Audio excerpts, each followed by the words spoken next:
છે કજ સરવદ જેનો ગણ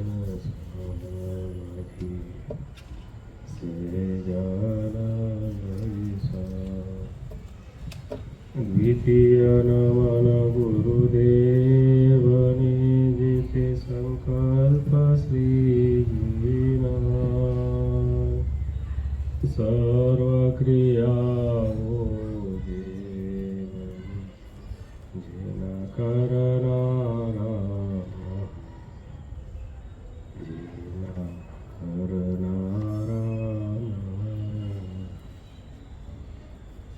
ઓમ શ્રી અક્ષરધામાધિપતિ શ્રી સ્વામિનારાયણ ભગવતે નમો નમઃ.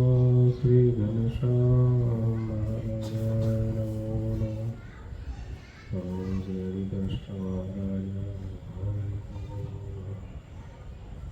શ્રી સહજાનંદ સ્વામી મહારાજાય નમો નમઃ. શ્રી બાપા શ્રી ભગવતે નમો નમઃ.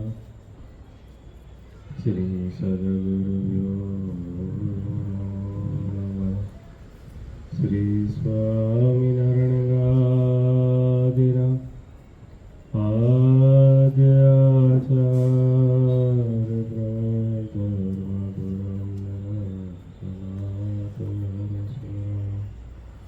પરમ કલ્યાણકારી સ્વામી બાપા ભગવતે નમો નમઃ. સ્વામિનારાયણ હરે અથ વચનામૃત ગઢડા પ્રથમ પ્રકરણ. સંવત 1876 માગસર સુધી દ્વાદશીને દિવસ શ્રીજી મહારાજ શ્રી ગઢડા મધ્યે દાદા ખાચરના દરબારમાં વિરાજમાન હતા અને સર્વે શ્વેત વસ્ત્ર ધારણ કર્યા હતા અને પોતાના મુખારવિંદની આગળ મુનિ તથા દેશ દેશના હરિભક્તની સભા ભરાઈને બેઠી હતી. પછી શ્રીજી મહારાજ બોલ્યા છે, શ્રી કૃષ્ણ ભગવાનનો પ્રત્યક્ષપણે નિશ્ચય કર્યો હોય ને તેની ભક્તિ કરતો હોય ને તેના દર્શન કરતો હોય તો પણ જે પોતાને પૂર્ણ કામ ન માને ને અંતઃકરણમાં ન્યૂનતા વર્તે, જે ગોલોક વૈકુંઠાદિક ધામને વિશે જે આ ને આ ભગવાનનું તેજોમય રૂપ છે તે મુને જ્યાં સુધી દેખાણું નથી ત્યાં સુધી મારું પરિપૂર્ણ કલ્યાણ થયું નથી. એવું જેને અજ્ઞાન હોય તેના મુખથી ભગવાનની કથા વાર્તા પણ ન સાંભળવી અને જે પ્રત્યક્ષ ભગવાનને વિશે દ્રઢ નિષ્ઠા રાખે છે ને તેને દર્શને કરીને જ પોતાને પરિપૂર્ણ માને છે ને બીજું કાંઈ ઈચ્છતો નથી, તેને તો ભગવાન પોતે બળાત્કારે પોતાના ધામને વિશે પોતાના ઐશ્વર્ય છે તે પોતાની મૂર્તિ તેને દેખાડે છે. માટે જેને ભગવાનને વિશે અનન્ય નિષ્ઠા હોય તેને પ્રત્યક્ષ ભગવાન વિના બીજું કાંઈ ઈચ્છવું નહીં. ઇતિ વચનામૃત ગઢડા પ્રથમ પ્રકરણનું 9મું વચનામૃત પૂર્ણ થયું. રહસ્યાર્થ પ્રદીપિકા ટીકા. આમાં કૃપા વાક્ય એક છે. તેમાં અમારી મનુષ્યરૂપ મૂર્તિને દર્શને કરીને જ પોતાને પરિપૂર્ણ ન માને તેના મુખની વાત ન સાંભળવી અને અમારી આ મનુષ્યરૂપ મૂર્તિને વિશે દ્રઢ નિષ્ઠા રાખીને આ પ્રત્યક્ષ મૂર્તિના દર્શને કરીને જ જે ભક્ત પોતાને પરિપૂર્ણ માને તેને અમે અમારા ધામને વિશે જે અમારા ઐશ્વર્ય અને મૂર્તિઓ છે તેને દેખાડીએ છીએ એમ શ્રીજી મહારાજે કહ્યું છે. બે બાબતો છે. પ્રશ્ન: પહેલી બાબતમાં અમારા મનુષ્ય સ્વરૂપને દર્શને કરીને જ પરિપૂર્ણ ન માને તેના મુખની વાત ન સાંભળવી એમ કહ્યું, તેનો શો હેતુ હશે? ઉત્તર: શ્રીજી મહારાજ જીવોના મોક્ષને અર્થે મનુષ્ય જેવા થઈને દર્શન આપે છે, તો પણ જેવા અક્ષરધામમાં દિવ્ય સાકાર મૂર્તિ છે તેવા ને તેવા જ દિવ્ય છે. તેમને વિશે મનુષ્ય ભાવ કલ્પે છે તે દોષ છે, માટે તેની વાત સાંભળવાની ના પાડી છે. પ્રશ્ન: ધામને વિશે મૂર્તિ છે તે અને મનુષ્ય રૂપ મૂર્તિ એક જણાનો શું ઉપાય છે? ઉત્તર: ધામમાંથી આવેલા મુક્તના સમાગમથી દિવ્ય મૂર્તિ અને મનુષ્ય મૂર્તિ એક જ સમજાય છે. પ્રશ્ન: ધામમાંથી આવેલા સિદ્ધ મુક્તના લક્ષણ કેવા હોય? ઉત્તર: એવા સિદ્ધ મુક્ત શ્રીજી મહારાજના ધામમાં તથા શ્રીજી મહારાજની મૂર્તિમાં રહ્યા થકા શ્રીજીની ઈચ્છાથી આ લોકમાં મનુષ્ય રૂપે દેખાતા હોય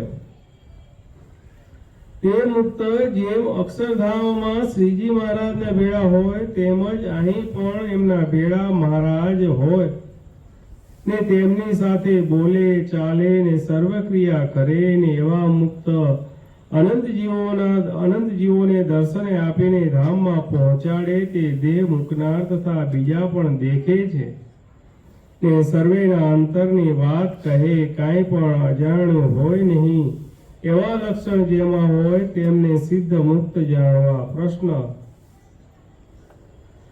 શ્રીજી મહારાજ મનુષ્ય રૂપે પ્રત્યક્ષ હતા તેવા પ્રત્યક્ષ આજ કેવી રીતે જાણવા? ઉત્તર: શ્રીજી મહારાજે પોતાની દિવ્ય મૂર્તિને મનુષ્ય રૂપે દેખાડી તે જ મૂર્તિને આજે પ્રતિમા રૂપે દેખાડે છે, માટે શ્રીજી મહારાજની પ્રતિમા તે સાક્ષાત શ્રીજી મહારાજ છે. તે પ્રતિમાને દિવ્ય ન જાણે ત્યાં સુધી કોટી સાધન કરે તો પણ કલ્યાણ થાય નહીં.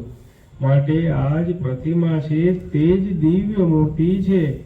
અને પરોક્ષ શાસ્ત્રમાં પ્રતિમા અવરું કાળે કલ્યાણ કરે તથા પ્રતિમા પૂજકને કનિષ્ઠ કહ્યા છે, પરંતુ શ્રીમુખે પ્રથમના 48માં તથા પ્રથમના 68માં અમારી મૂર્તિ તે અમે પંડે જ છીએ અને અમારી મૂર્તિની મર્યાદા ન રાખે ને ફેલ ફિતુર કરે તેને અમારો નિશ્ચય નથી અને તે પાખંડી છે અને તેનું કલ્યાણ નહીં થાય એમ કહ્યું છે. માટે પોતાની મૂર્તિને માટે ઉરુકાળ વાચક કલમ શ્રીમુખે બાદ કરી છે. તેથી પ્રતિમા તે શ્રીજી મહારાજ પોતે જ છે એમ જાણવું. પ્રશ્ન: બીજી બાબતમાં ધામને વિશે ઐશ્વર્ય કહ્યા તે ક્યાં હશે? ઉત્તર: કાર્યાણીના 8માના ત્રીજી બાબતમાં સગુણ નિર્ગુણ રૂપ અનંત ઐશ્વર્ય પોતાની મૂર્તિના તેજમાંથી પ્રગટ થાય છે અને લીન થાય છે એમ કહ્યું છે તે ઐશ્વર્ય જાણવા. પ્રશ્ન: શ્રીજી મહારાજની મૂર્તિ તો એક છે અને બહુ દેખાડે છે એ કહ્યું તે કઈ જાણવી? ઉત્તર: શ્રીજી મહારાજના તેજરૂપ અક્ષરધામમાં તથા મૂર્તિમાં મુક્ત રહ્યા છે તે શ્રીજી મહારાજના સરખા જ છે. તે માટે મુક્તોને પોતાની મૂર્તિઓ કહી છે તે મધ્યના 67માં કહ્યું છે જે અમારા ભક્ત અમારા સરખા થાય છે તેના દર્શન કરાવે છે. પ્રશ્ન: મૂર્તિમાં મુક્ત રહે છે તે એવું ક્યાં વચનામૃતમાં કહ્યું છે? ઉત્તર: સારંગપુરના 11ના પહેલા પ્રશ્નમાં તથા બીજી બાબતમાં મુક્ત મૂર્તિમાં રહે છે એમ કહ્યું છે. તે મુક્તોની અનાદિ મુક્ત એવી સંજ્ઞા છે. પ્રશ્ન: સારંગપુરના 11માં તો લક્ષ્મીજીની પેઠે ક્યારેક મૂર્તિમાં લીન રહે છે અને ક્યારેક નોખા રહ્યા થકા સેવામાં રહે છે એમ કહ્યું છે. પણ સદાય મૂર્તિમાં રહે છે એમ કહ્યું નથી.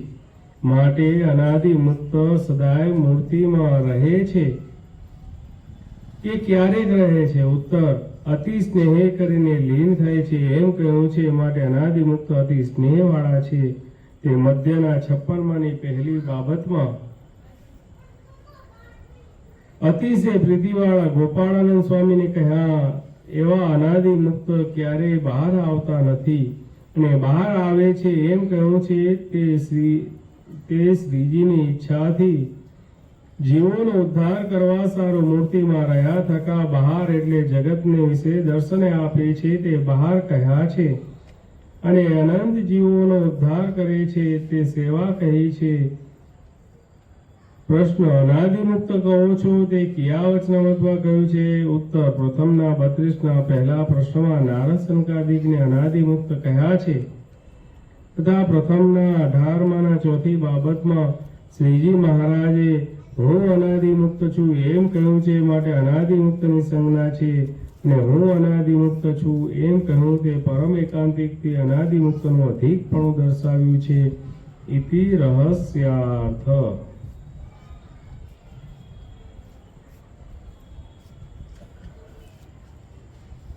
અહીંયા અનંત કોટી બ્રહ્માંડના અધિપતિ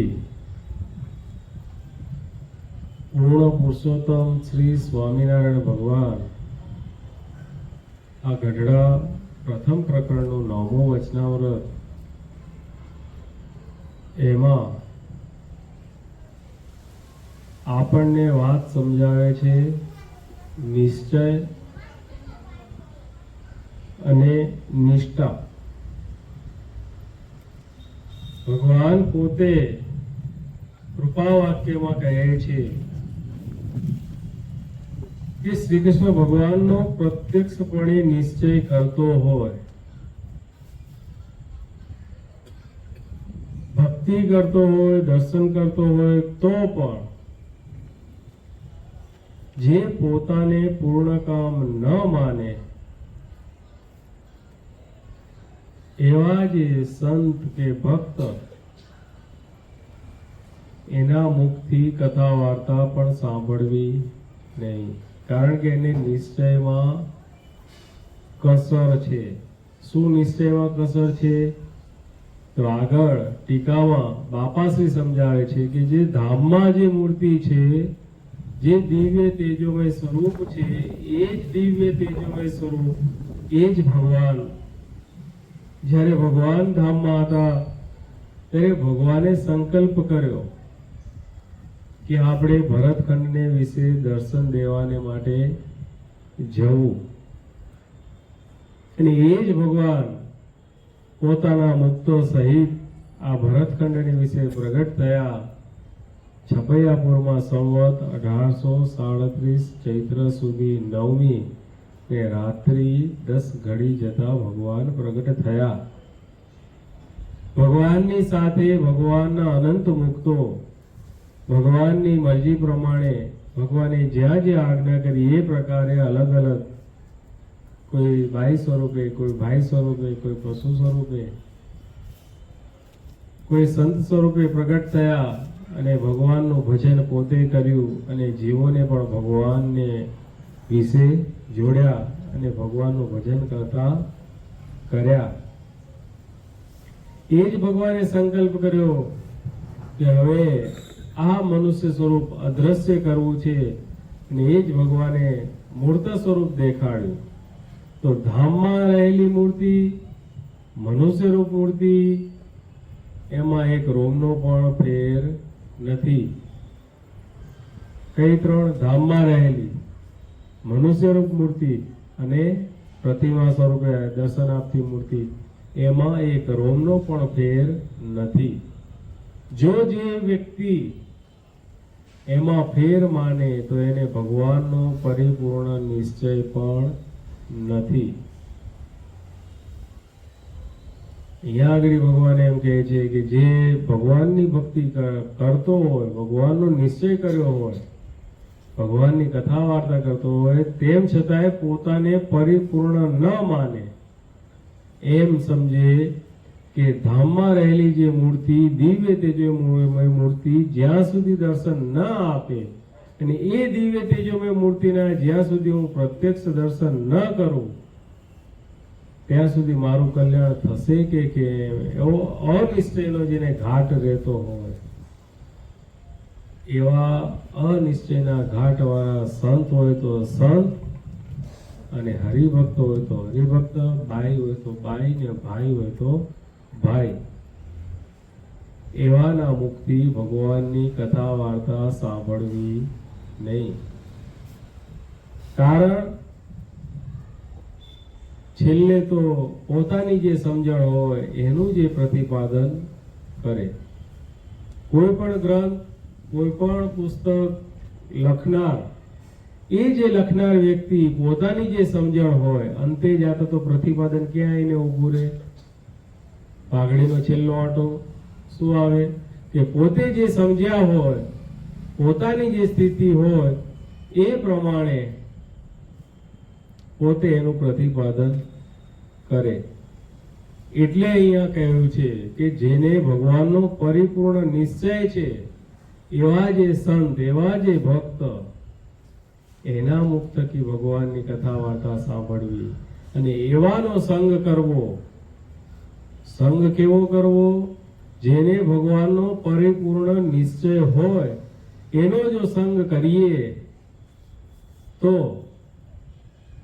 પોતાને તો ભગવાન મળ્યા છે અને એની કૃપા, એ જે ભક્ત એના પ્રતાપે કરીને આપણને પણ એ ભગવાનનો ભેટો થાય. દ્રષ્ટાંત જોઈએ. ભગવાનના વખતમાં અમોઘાનંદ સ્વામી હતા. ભગવાનના સમયમાં અમોઘાનંદ સ્વામી કરીને સ્વામિનારાયણ ભગવાનના એક સંત હતા. જ્યારે ભગવાન ધર્મધુરા સંભાળી રામાનંદ સ્વામીએ ભગવાનને આ સત્સંગની ધર્મધુરા સોંપી, ત્યારે કેટલાક સંત દત્ત, કોઈ કપિલ, કોઈ રામ, કોઈ કૃષ્ણ, બધા અલગ અલગ મંત્ર જપતા હતા. બધાના પહેરવેશ અલગ અલગ હતા. કોઈ શ્વેત વસ્ત્ર ધારણ કરતા હતા, કોઈ ભગવા વસ્ત્ર ધારણ કરતા હતા, કોઈ ખાલી લંગોટ વાળતા હતા, કોઈ ધોતી પહેરતા હતા, કોઈ અલ્ફી પહેરતા હતા. બધાએ અલગ અલગ વેશ ધારણ કરતા હતા. કોઈ તિલક કરતા હતા, કોઈ ત્રિપુંડ કરતા હતા, કોઈ ચાંદલો કરતા હતા. એટલે ભગવાને તે સમયે એકતા, એક સૂત્રતા માટે ભગવાને સ્વામિનારાયણ નામનું પ્રકાશન કર્યું. ભગવાને સંતોનો પહેરવેશ ધોતી અને ગાતડિયું સિવા વિનાના વસ્ત્ર પહેરવા, બધાએ સ્વામિનારાયણનો જાપ કરવો, એક જ ઉપાસના ભગવાને પ્રવર્તાવી. ત્યાં આ જે અમોઘાનંદ સ્વામી એ ભગવાનના સંત હતા. ચુંદડી સ્વામિનારાયણ ભગવાનની પહેરી હતી. સ્વામિનારાયણનું ભજન કરતા હતા, પરંતુ એમની બૌદ્ધા વાંચન અને એમની જે સમજણ એ કંઈક જુદી હતી. અમોઘાનંદ સ્વામીનું વાંચન રામાયણનું વધારે, એટલે રામચંદ્રજીનું ધામ કયું? વૈકુંઠ. એ અમોઘાનંદ સ્વામી રામાયણનું વાંચન કરે એટલે એ ભગવાનને ક્યાં સુધી જાણે? પ્રકૃતિ પુરુષ સુધી જાણે. પ્રકૃતિ પુરુષથી આગળ મૂળ પુરુષ, વાસુદેવ બ્રહ્મ, મૂળ અક્ષર, એકાંતિક મુક્ત, પરમ એકાંતિક મુક્ત, અનાદિ મુક્ત, અને એનાથી પર સર્વોપરી શ્રી સ્વામિનારાયણ ભગવાન. બંધુ, આપણને જે ભગવાન મળ્યા છે સર્વોપરી શ્રી સ્વામિનારાયણ ભગવાન એટલા ઉપર છે. પરંતુ અહીંયા જે અમોઘાનંદ સ્વામી પ્રકૃતિ પુરુષ સુધી એમની સમજણ, ત્યારે કોઈકે કીધું, કોઈક સંતે એમને ચેતવ્યા, ત્યારે એમને આ ભગવાન જે અહીંયા કૃપા વાક્ય જે કહે છે કે પરિપૂર્ણ નિશ્ચય કર્યો હોય, ભગવાનનું ભજન કરતો હોય, ભક્તિ કરતો હોય, પણ જ્યાં સુધી હું એ રૂપ જોઉં નહીં ત્યાં સુધી સાચું મનાય નહીં. ત્યારે એ સ્વામી કહે કે ચલો તમે કોઈ પ્રમાણે હું ભજન કરું અને પછી હું ધામમાં જાઉં ત્યાં કઈ ન હોય તો આ બાજુ તો મને અહીંયા કોઈ ન રાખે ને ત્યાં કઈ હોય નહીં તો હું ક્યાં જાઉં. આવી એમની સમજણ હતી. એમની સાથે બેસવામાં, એમની સાથે બેઠક હતી. અલૈયા ખાચરના દાદા એમની બેઠક આ અમોઘાનંદ સ્વામી સાથે વધારે હતી. ત્યારે એ અલૈયા ખાચરના દાદા ધામમાં ગયા.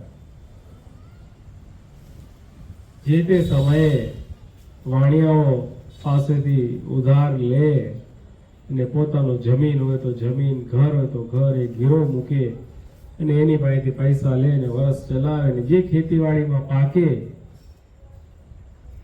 એ પછી સરભર હિસાબ કરે. ત્યારે એક સમય એવો આવ્યો કે અલૈયા ખાચરે ભગવાનની કૃપાથી કાંઈક બે પાંદડે થયા, કહેતા કંઈક સુખી થયા, પૈસે ટકે.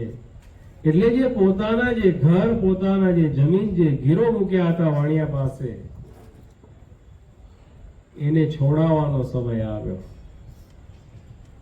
ત્યારે હવે એ તો ધામમાં ચાલ્યા ગયા અને જે ખત હતું, જે લખાણ હતું, એ તો અલૈયા ખાચરના દાદાએ કરેલું. હવે ખબર કેમ પડે? ત્યારે ભગવાને એક સંતને સમાધિ કરાવીને ધામમાં મોકલ્યા. ત્યાં તપાસ કરી, એ અલૈયા ખાચરના દાદા અહીંયા છે, ક્યાંય મળ્યા નહીં. કારણ ભગવાનના અક્ષરધામમાં પહોંચ્યા જ નતા. કેમ? એમની જે બેઠક ઉઠક એ અમોઘાનંદ સ્વામી સાથે હતી અને અમોઘાનંદ સ્વામીની સમજણ ક્યાં સુધીની હતી? પ્રકૃતિ પુરુષ સુધીની. પ્રકૃતિ પુરુષનું ધામ કયું? વૈકુંઠ. પછી એ સંત ધામમાંથી ભગવાન પાસે આવ્યા, સમાધિમાંથી જાગૃત થયા. ભગવાનને કીધું કે ત્યાં તો અલૈયા ખાચરના દાદા છે નહીં. ત્યારે તપાસ કરતા ખબર પડી કે એમની બેઠક ઉઠક કોની સાથે વધારે હતી? તો કે ભાઈ અમોઘાનંદ સ્વામી સાથે હતી. અમોઘાનંદ સ્વામીને કેવી ઉપાસના હતી? તો કહે છે કે ભાઈ એમને તો પ્રકૃતિ પુરુષની ઉપાસના હતી, રામચંદ્રજીની ઉપાસના હતી. પછી ફરીથી ભગવાને તે સંતને સમાધિ કરીને વૈકુંઠમાં મોકલ્યા. ત્યારે ત્યાં આગળ કીધું કે ભાઈ અલૈયા ખાચરના દાદા અહીંયા છે. ત્યારે તરત જ અલૈયા ખાચરના જે દાદા હતા એમને તરત રિપ્લાય આપ્યો કે હા, હું અહીંયા છું. બંધુ, જેની સમજણ સર્વશ્રેષ્ઠ ન હોય, ભગવાનને સર્વોપરી જાણતા ન હોય, સર્વોપરીપણાનો નિશ્ચય કર્યો ન હોય, એવા સંત સાથે કે એવા ભક્ત સાથે બેસવાથી શું થાય? એ આપણે દ્રષ્ટાંત દ્વારા જોયું. પરંતુ જેને ભગવાનનો સર્વોપરી નિશ્ચય હોય કે મને જે મળ્યા ભગવાન એ જ સર્વોપરી છે, એના વગર બીજું કોઈ સર્વોપરી નથી. એવો જે પરિપક્વ નિશ્ચય હોય કે જે ભગવાન પોતે પણ એ નિશ્ચયમાંથી ડગાવે તો પણ એ નિશ્ચયમાંથી ડગે નહીં, એવો જેનો દ્રઢ નિશ્ચય હોય, પરિપક્વ નિશ્ચય હોય, એવાની સાથે જો આપણે મિત્રતા હોય, સોબત હોય, તો જેવું કલ્યાણ એનું થયું એવું જ કલ્યાણ આપણું પણ થાય. જેમ વિદ્યાર્થી છે, સ્કૂલમાં વિદ્યાર્થી હોય, એ વિદ્યાર્થી પોતા કરતા જે વધારે હોશિયાર હોય, પોતાથી વધારે હોશિયાર હોય એવા વિદ્યાર્થીની જો સંગ સોબત રાખે તો પોતે પણ ધીરે ધીરે હોશિયાર થતો જાય. પરંતુ જે વિદ્યાર્થીનું ભણવામાં ધ્યાન ન હોય, ફેલ ફતુરમાં વ્યસનમાં ફસાયેલા હોય, એવાની સાથે જો એની સંગ સોબત હોય, મિત્રાચારી હોય, તો એના કારણે એ પણ ભાઈ એવા સંગ સોબતમાં ખેંચાઈ જાય અને ભણવામાંથી પાછો પડી જાય. જે જોબ કરતા હોય કે જે ધંધો કરતા હોય, એને પોતાથી જેની ઇન્કમ વધારે હોય, પોતાથી જે શ્રેષ્ઠ હોય, એવા સાહેબ સાથે કે એવા વેપારી સાથે જેની મિત્રાચારી હોય, તો એ પણ ધીમે ધીમે ધંધામાં પ્રગતિ કરતો જાય. પરંતુ પોતાને મોટી દુકાન હોય ને નાના ગલ્લાવાળા જોડે જો મિત્રાચારી કરે તો પોતાની સમજણ ક્યાં સુધી નહીં આવે, ભાઈ ધીરે ધીરે ગલ્લા ઉપર આવીને ઉભો રહે. માટે જીવનમાં જ્યારે આગળ વધવું હોય, જીવનમાં આગળ વધવું હોય ત્યારે આપણા કરતા જે શ્રેષ્ઠ હોય એની મિત્રતા કરવી.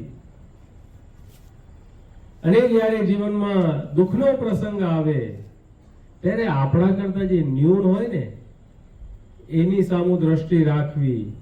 ત્યારે ખબર પડે કે આપણને જે ભગવાને આપ્યું છે તે સર્વ શ્રેષ્ઠ છે. એક નાનકડું દ્રષ્ટાંત સમજીએ.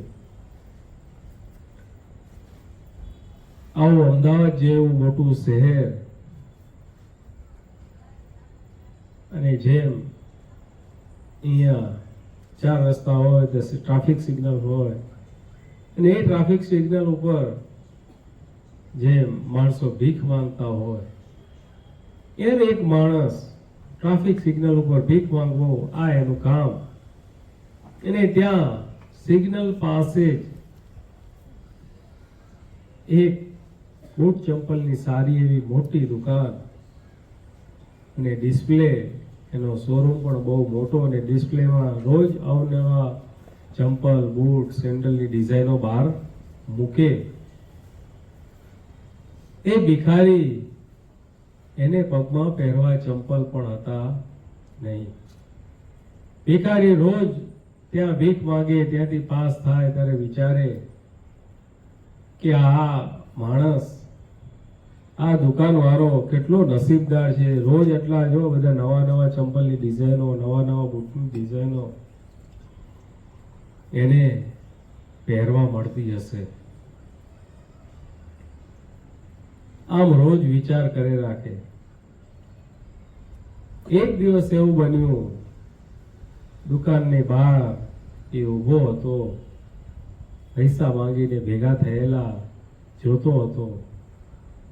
અંદર ગયો ત્યારે એને શેઠને કહ્યું કે તમે તો કેટલા નસીબદાર, તમે કેટલા નસીબદાર કે તમને આટલી બધી ચંપલ, આટલો મોટો દુકાનનો આટલો ચંપલનો મોટો શોરૂમ છે બૂટ ચંપલનો, તમને તો રોજ નવા બૂટ ચંપલ પહેરવા મળતા હશે. પરંતુ જ્યારે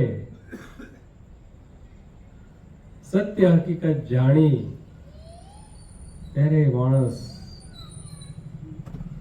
અચંબામાં પડી ગયો.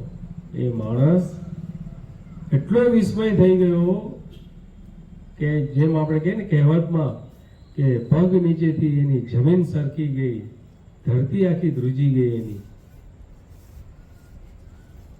જ્યારે એ શેઠ ખુરશીમાં બેઠા હતા ને જોયું કે ભાઈ, શેઠ કહે છે કે ભાઈ મારા કરતા તો તું નસીબદાર વધારે છે. તો કે કેમ? હું આવો ભિખારી છું શેઠ એમ કહે છે કે ભાઈ મારા કરતા તો તું નસીબદાર વધારે છે. ત્યારે શેઠે એને કહ્યું કે તું એમ માને છે કે હું નસીબદાર છું, પણ મારા કરતા તો તું નસીબદાર છે. કેવી રીતે? તો ભગવાને તને સર્વ અંગે સંપૂર્ણ બનાવ્યો છે. તને સર્વ અંગે તું કુશળ છે. ભગવાનની કૃપાથી તારા બધા જ અંગ હેમખેમ છે, પરંતુ મારા તો બે પગ જ નથી. એ જે શેઠ હતો એના બે પગ જ હતા નહીં. બૂટ ચપ્પલ પહેરવાની વાત જ ક્યાં રહી? ત્યાં ઓલા ભિખારીને એમ થઈ ગયું કે ના, ભગવાને મને જે સ્થિતિમાં રાખ્યો છે એ શ્રેષ્ઠ છે. ભગવાનનો નિશ્ચય કેવો કરવો? ગુરુદેવ જીવન પ્રાણ સ્વામી બાપા ભાગ પહેલો વાર્તા 72. ભગવાનનો નિશ્ચય તો પરિપૂર્ણ કરવો. ભગવાન જો આવીને ડગાવે તો પણ નિશ્ચયમાંથી ડગે નહીં. એવો પાકો નિશ્ચય કરવો, ને જ્યારે એવો પાકો નિશ્ચય થાય ત્યારે ભગવાન રાજી થઈને આપણને બળાત્કારે પોતાના ઐશ્વર્ય, પોતાના જે ધામ તેને દેખાડે. આવો પરિપૂર્ણ નિશ્ચય કર્યો તો ગામ વિજાપુરના વજીબા. ગામ વિજાપુરના વજીબા. એ વજીબા રામાનંદ સ્વામીના શિષ્ય હતા. વજીબા શિષ્ય કોના હતા? રામાનંદ સ્વામીના એ શિષ્ય હતા. પરંતુ રામાનંદ સ્વામીની આજ્ઞાએ કરીને રામાનંદ સ્વામી જ્યારે ધર્મધુરા સર્વોપરી સ્વર્ણ ભગવાનને સોંપી અને બધા જ બાઈ ભાઈ ત્યાગી ગૃહી બધાને એ રામાનંદ સ્વામીએ આજ્ઞા કરી કે આજથી આ સહજાનંદ સ્વામી અમારા સ્થાને છે, માટે તમે સૌ એમની આજ્ઞામાં રહેજો. ગુરુના વચને એ વજીબાને ભગવાન પ્રત્યે સર્વોપરીપણાનો નિશ્ચય. એક વખત ભગવાનને, કારણ ભગવાન છે ને ક્યારે પરીક્ષા લે એ કાંઈ ખબર પડે નહીં. ભગવાનની પરીક્ષા સિલેબસથી બહારની હોય. સ્કૂલ કોલેજની પરીક્ષા હોય તો ભાઈ ચોપડી જે ભાઈ હોય તમારી 100 પાના 200 પાના કે 500 કે 1000.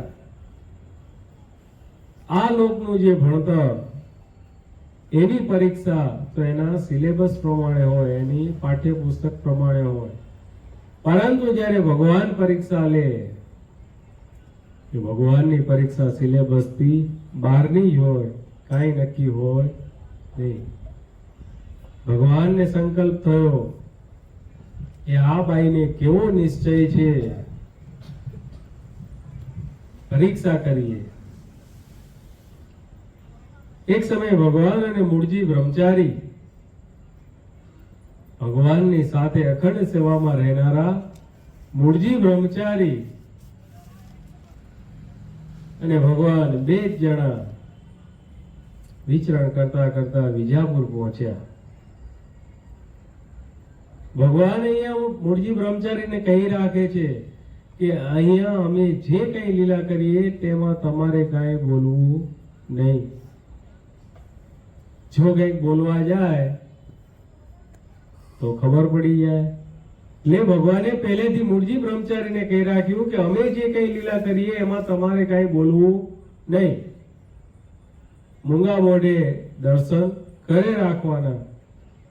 ત્યારે મૂળજી બ્રહ્મચારી કે ભલે મહારાજ. એટલે મહારાજે અને મૂળજી બ્રહ્મચારીએ વેશ પલટો કર્યો ને જેમ કોઈ અભ્યાગત હોય, સાધુ સંન્યાસી જેમ યાત્રામાં નીકળ્યા હોય ને અભ્યાગતની જેમ જેમ જે વેશ હોય એ પ્રકારે ભગવાને એવો વેશ ધારણ કર્યો. ભગવાન સચ્ચિદાનંદ હરે એમ કરીને એ વજીબાના આંગણે વજીબાના ફળિયામાં ભગવાને ટેલ નાખી. વજીબા ઘરમાંથી બહાર આવ્યા. વજીબાને ભગવાન કહે છે કે અમે તો અભ્યાગત છીએ, અમે અભ્યાગત છીએ, અમને અહીંયા રાતવાસો કરવો છે, અમારે જમવું છે, અને અમે એવું સાંભળ્યું છે કે તમે બહુ સેવાભાવી છો, સાધુ સંતોની સેવા કરો છો અને અભ્યાગતની સેવા કરો છો, જમાડો છો, એટલા માટે અમે અહીંયા આવ્યા છીએ. બંધુ, આજથી પૂર્વે વજીબાને ક્યારેય ભગવાનના દર્શન થયા નથી. વજીબાએ ભગવાનના પ્રત્યક્ષપણે દર્શન કર્યા નથી, પરંતુ એમનો જે નિશ્ચય, આપણે જે અહીંયા વાત આવી વચનામૃતમાં નિશ્ચયની, એમનો જે નિશ્ચય, એમના જે ગુરુ રામાનંદ સ્વામીએ એક વાર નિશ્ચય કરાવ્યો કે આજથી તમે સૌ આમની આજ્ઞામાં વર્તજો, આટલી જ રામાનંદ સ્વામીની ભલામણ. ત્યારથી સ્વામિનારાયણ ભગવાન પ્રત્યે એટલો દ્રઢ નિશ્ચય, ભગવાનના હજી દર્શન કર્યા નથી તો પણ એટલો દ્રઢ નિશ્ચય કે મને મળ્યા છે સ્વામિનારાયણ, એ જ સર્વશ્રેષ્ઠ છે. ભગવાન વજીબાને કહે છે કે અમને ભૂખ લાગી છે, કંઈક ખાવાનું આપો ને. ત્યારે વજીબા કહે, ભાઈ અત્યારે ખાવાનું ક્યાંથી લાવું, અત્યારે તો બધું વાસણ ધોવાઈ ગયા, બધું પતી ગયું. ત્યારે ભગવાન ગુરુદેવ જીવનપ્રાણ સ્વામી બાપા એમના કીર્તનમાં કહે છે, પ્રાકૃત દિવ્ય ચરિત્ર મનોહર મુમુક્ષુને છે સદાય સુખ કર, દિવ્ય દિવ્ય કહી ગાવે તમને અનંત પ્રણામ. એક બાજુ ભગવાન મનુષ્ય ચરિત્ર દેખાડે છે અને એક બાજુ ભગવાન દિવ્ય ચરિત્ર પણ દેખાડે છે. આ બાજુ ભગવાન અભ્યાગતના રૂપે આવ્યા છે, ભગવાન જમવાનું માંગે છે. ત્યારે વજીબા ના પાડે છે કે અત્યારે બધું પતી ગયું. ત્યારે ભગવાન કહે કે રસોડામાં પેલા પિત્તળના ડબ્બામાં લાડુ પડ્યા છે અને 18 લાડુ છે, એમાંથી અમને આપો. કારણ કે વજીબાએ લાડુ બનાવતા બનાવતા સંકલ્પ કર્યો હતો કે આ લાડુ તો મારા સ્વામિનારાયણ ભગવાન જમે એવા બન્યા છે. ત્યારે વજીબા વિચાર કરે કે આ બાવાને ક્યાંથી ખબર કે અંદર ડબ્બામાં લાડુ મેં મૂક્યા છે, અને વજીબાને ખબર નથી કે 18 લાડુ છે. વજીબાએ જઈને ગણ્યા ને પૂરેપૂરા 18 થયા. એટલે વજીબા આશ્ચર્ય પામ્યા. ત્યારે સારું, વજીબા લાડુ લઈને આવ્યા અને ભગવાનને મૂળજી બ્રહ્મચારીને આપ્યા. બંને જણા લાડુ જમ્યા. ફળિયામાં ઓસરીમાં ભગવાન એ કે હવે અમે અહીંયા સૂઈ જઈએ, અમને સૂવું છે. ત્યારે વજીબાએ સાદડી આપી, ચટ્ટાઈ જે વાંસની જે સાદડી એ આપી કે લો સૂઈ જાઓ. કારણ કે થોડું કંઈક એમ લાગ્યું કે ભાવો તો કંઈક ચમત્કારી છે. ત્યારે ભગવાન ચટ્ટાઈમાં પોઢ્યા. ભગવાન કે ના, અમને તો આમાં ઊંઘ આવતી નથી. કારણ કે ચટ્ટાઈ તો વાગે. ભગવાન કે આ તો અમને ખૂંચે છે, અમને આમાં ઊંઘ આવતી નથી. અમને તમારા મેળા ઉપર ઓલો પાટી ભરેલો, દોરીવાળો નહીં, પાટીવાળો જે ખાટલો, એ જે મેળા ઉપર છે નવો ખાટલો, એ અમને આપો. અને ડાવજીયામાં જે નવા ગોદડા કર્યા છે ને એ અમને આપો. ત્યારે વજીબા વિચાર કરે છે કે આ બાવો પહેલી વાર આવ્યો છે તો એને આટલી બધી મારા ઘરની ખબર કેમ છે. એક બાજુ મનુષ્ય ચરિત્ર છે, એક બાજુ દિવ્ય ચરિત્ર છે. મનુષ્ય ભાવમાં દિવ્ય ભાવ અને દિવ્ય ભાવમાં મનુષ્ય ભાવ, એ તો ભગવાન જ કરી શકે, બીજું કોઈ કરી શકે નહીં. ત્યારે વજીબા આશ્ચર્ય પામ્યા અને વજીબાએ થયું કે લાવો ને આને આપીએ. એટલે વજીબા મેળા ઉપરથી પાટીવાળો ખાટલો ઉતારી આવ્યા અને જે ડામચિયામાં જે ગોદડા, નવા ગોદડા જે બનાવ્યા હતા એ ગોદડા ભગવાનને પાથરી આપ્યા. ભગવાન ખાટલામાં પોઢ્યા છે. મૂળજી બ્રહ્મચારી નીચે પોઢ્યા છે. બાઈને ચિંતા પેઠી, બાઈને ચિંતા પેઠી. જે તે સમયમાં ખાટલાની પણ એટલી વેલ્યુ, ખાટલાની અને નવા ગોદડાની પણ એટલી વેલ્યુ કે આ બાવા બે બારા વેલા કંઈક લઈને જતા રહેશે તો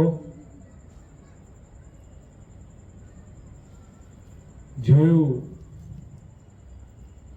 તો રાત્રે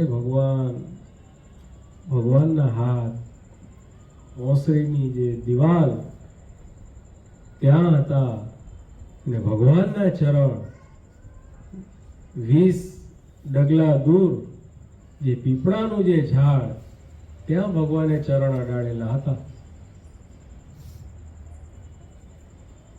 આવી રીતે ભગવાને દર્શન આપ્યા. એટલે બાઈને તો લાગી બીક કે નક્કી આ કોક રાક્ષસ કે જન કંઈક હશે હવે.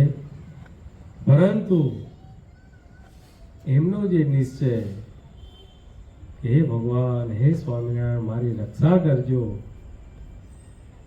ત્યારે મૂળજી બ્રહ્મચારી કહે કે મહારાજ, આ બાઈ તો તમને સંભાળે છે કે અને તમને રક્ષા કરવાનું કહે છે. અને જ્યાં જે લાડુની ને આ જે ખાટલાની એની રકઝક ચાલતી હતી ત્યારે વજીબા કે આ ભેદ શેના માટે ધર્યો છે કે કારણ કે બોલવામાં થોડાક વજીબા અને અમે ઉત્તર ગુજરાતની જે ભાષા, એટલે વજીબાએ કીધું કે આપણે ભેદ શેના માટે ધર્યો છે? તો કે અમે તો ભગવાનની શોધમાં નીકળ્યા છીએ, ભગવાનને ગોતવા નીકળ્યા છીએ. ત્યારે વજીબા કે તમને હજી ભગવાન મળ્યા નથી કે? તો કે આ કળિયુગમાં ભગવાન ક્યાંથી મળે કે અમે તો ગોતવા નીકળ્યા છીએ. તો વજીબા કે મને મળ્યા છે, તમને બતાવું. ત્યારે ભગવાન લીલા કરે કે કોણ છે ભગવાન? ત્યારે વજીબા કે એ ભગવાન મનુષ્ય રૂપે વિચરે છે, જીવોના કલ્યાણ કરે છે. એ ભગવાન ગઢપુરમાં વિરાજે છે. જો તમારે ભગવાનના દર્શન કરવા હોય તો તમે ગઢપુર જાઓ. ત્યારે ભગવાન હસ્યા, ભગવાન હસ્યા અને ભગવાન મૂળજી બ્રહ્મચારીને કહે કે બ્રહ્મચારી, આ જુઓ તો ખરા કે આ માણસો ઓલા જીવન મુક્તાને ભગવાન બનાવી બેસાડી દીધા છે. ઓલા જીવન મુક્તાને ભગવાન બનાવી દીધા છે. અને આ કળિયુગમાં ભગવાન ક્યાંથી હોય? જ્યાં આ શબ્દ વાપર્યો ભગવાન, આવો શબ્દ વાપર્યો, આ ભગવાનની પરીક્ષાઓ, ભગવાનની આ પરીક્ષા ભગવાન પોતે પાડવા ઈચ્છે તો પણ પડે નહીં, એવો જે નિશ્ચય, દ્રઢ નિશ્ચય. ત્યારે વજીબા કે સાલા લંગોટા, તને તો ભગવાન મળ્યા નથી અને જ્યારે હું તને ભગવાન બતાવું છું તો તું માનતો નથી. તારે જે કરવું એ કર, અહીંથી તું નીકળ, મારા ઘરમાં તું ન જોઈએ. અરે માજી, અરે માજી, તમે જે કરવું એ તમે કરજો, પણ અમને ખાવા આપો. આ નિશ્ચય, નિશ્ચય કેવો જોઈએ? દ્રઢ નિશ્ચય કેને કહેવાય? દ્રઢ નિશ્ચય કોને કહેવાય? પોતાને જે મળ્યા ભગવાન એને વિશે તર્ક વિતર્ક ન થાય, શંકા કુશંકા ન થાય, સંકલ્પ વિકલ્પ ન થાય. જે મને મળ્યા છે એ જ શ્રેષ્ઠ છે, એવો જે નિશ્ચય, દ્રઢ નિશ્ચય. વજીભાઈ હજી ભગવાનના દર્શન કર્યા નથી તો પણ એમનો જીવમાં આટલો દ્રઢ પાકો નિશ્ચય. ભગવાન જે રાત્રે પોઢ્યા છે ભગવાનના ચરણ સામું જુએ તો બીક લાગે કે ભાઈ આ તો કોઈ જન હશે કે રાક્ષસ હશે. અને આ બાજુ ભગવાનના મુખારવિંદના દર્શન કરે તો અંતરમાં શાંતિ થાય. આમ વજીબાની ભગવાને ઘણી પ્રકારે પરીક્ષા કરી તો પણ એ વજીબા ભગવાનની પરીક્ષામાંથી ચલાયમાન થયા નહીં. અને ભગવાન એ વજીબા ઉપર એટલા બધા પ્રસન્ન થયા, પરંતુ ત્યારે તો ભગવાને એમને કાંઈ કહ્યું નહીં.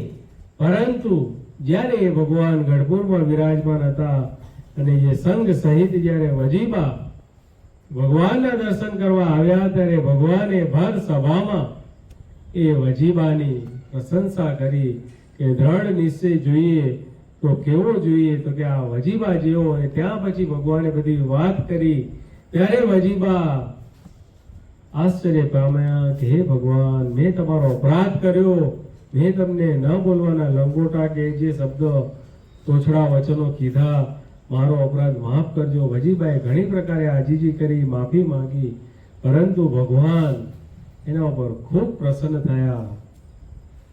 ભગવાનના પ્રત્યક્ષપણે દર્શન નતા થયા તો પણ આટલો દ્રઢ નિશ્ચય હતો. તો આવો દ્રઢ નિશ્ચય અત્યારે પણ સત્સંગમાં હોય છે.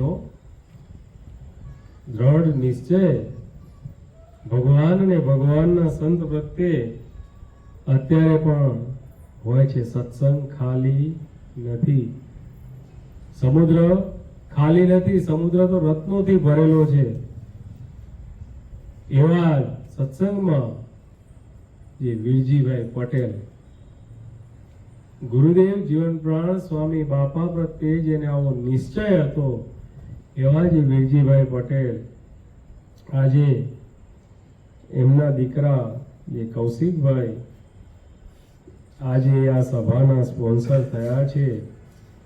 અને એમનું નિમિત્ત છે માતુશ્રી ચંપાબેન વીરજીભાઈ પટેલને બાપા વધુ મૂર્તિ સુખ આપે તે નિમિત્તે ઘનશ્યામ મહારાજ બાપા, સ્વામી બાપા, પ્રેમમૂર્તિ બાપા ને આચાર્ય સ્વામી શ્રી મહારાજની પ્રસન્નતાને અર્થે આજની આ સભાના યજમાનની સેવા એમને કરી છે.